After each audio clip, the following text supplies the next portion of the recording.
మహిమ కలుగును గాక. క్రీస్తునందు ప్రియమైన దేవుని వాళ్ళరా, బాగున్నారా? దేవుని మహాకృపలో మనం బాగున్నాం. మరి ఈ సంవత్సరంలో రెండవ వారం కూడా మనం కొనసాగబడుతూ ఉన్నాం. ఎంత మంచి దేవుడు, ఎంత అద్భుతమైన దేవుడు.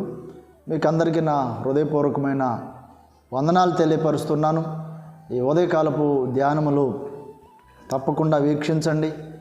ప్రతిరోజు కొంత సమయం, కొన్ని నిమిషాలు దేవుని వాక్యాన్ని మీతో పంచుకోవటానికి దేవుడు నాకు ఇచ్చిన ధన్యతగా భావిస్తూ ఉన్నాను. మనమందరం కలిసి ఈ సమయంలో ఈ రీతిగా ప్రభుని స్తుతించుట, దేవుని మాట వినుట, అది మనకెంతగానో ఆశీర్వాదకరమని నేను నిశ్చయముగా నమ్ముతున్నాను. తప్పకుండా ఈ సమయం ఆశీర్వాదకరంగా ఉంటుందని మన ఆయుష్కాలంలో నేను తప్పకుండా విశ్వసిస్తూ ఉన్నాను.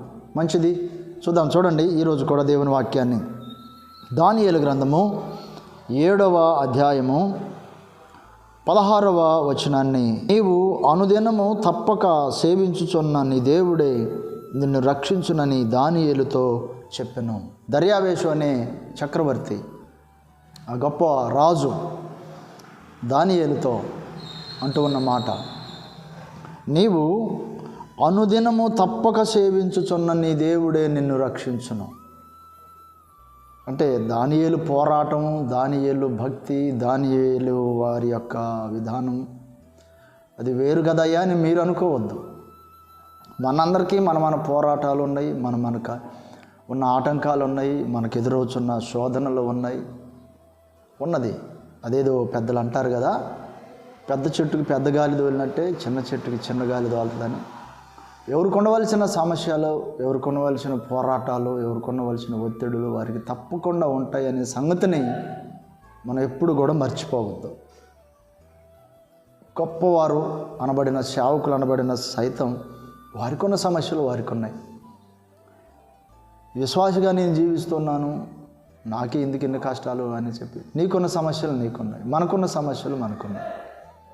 అలాగా దానియేలు గారికి ఉన్న ఆ సమస్య దానియేలు గారికి పెద్దదిగా ఉన్నది. అయితే ఉదయకాలం నేను చెప్పదలిచింది ఏంటంటే, అనుదినము తప్పక సేవించుచున్న నీ దేవుడు. మన నిమిత్తమై ప్రజలు ఒక అవగాహనలోనికి వారు రావాలి. వీరు దినదినము అంటే అనుదినము వీరి దేవునిని వీరు సేవిస్తారు, వీరి దేవునిని వీరు సేవిస్తారు, వీరు దేవునికి వీరు అందుబాటులో ఉంటారు అని మన నిమిత్తమై ప్రజలకు ఒక అవగాహన రావాలి. అప్పుడు అంటే ప్రజలకు అవగాహన రావాలని, ప్రజలు మెచ్చుకోవాలని మనం భ్రమలో జీవించి భక్తి చేయటం కాదండి. ఒక విషయాన్ని గుర్తు చేస్తున్నాను. అయితే అనుదినము సేవిస్తున్న దేవుడు, అనుదినము మనము వెంబడిస్తున్న మన దేవుడు మనల్ని విడిచిపెట్టరు అనే సంగతిని మీకు జ్ఞాపకం చేస్తున్నాను. నీవు ఆయనను ఆరాధిస్తూ ఉండగా, ఆయనను సేవిస్తూ ఉండగా, ఆయనకు అందుబాటులో ఉంటుండగా ఆయన తప్పకుండా సహాయం చేస్తారు. అది ఏ పరిస్థితి అయినా, అది ఏ స్థితి అయినా, ఏ పోరాటమే అయినా, ఏ ఒత్తిడే అయినా, ఏమండి, దేవుడు తప్పకుండా సహాయం చేస్తారు అని దానియేలు గారి యొక్క ప్రార్థనా జీవితమును గురించి, దానియేలు గారి యొక్క వృత్తాంతమును గురించి వ్రాయబడిన మాట మీరు కాదలిసి మరొకసారి చదువుకోండి. ఎంత గొప్ప క్రిటికల్ పరిస్థితి అతనికి వచ్చి ఉన్నదో, ఆ పరిస్థితిని కూడా అనుదినము సేవిస్తున్న జీవము కలిగిన దేవుడు ఆ స్థితిలో నుండి ఆయనను విడిపించి ఉన్నారు.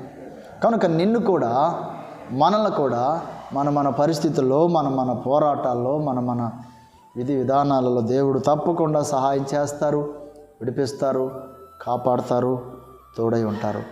దేవుడు నిన్ను దీవించునుగాక. ఈ దినమంతయు దేవుని మేలు నీవు అనుభవించుదువుగాక.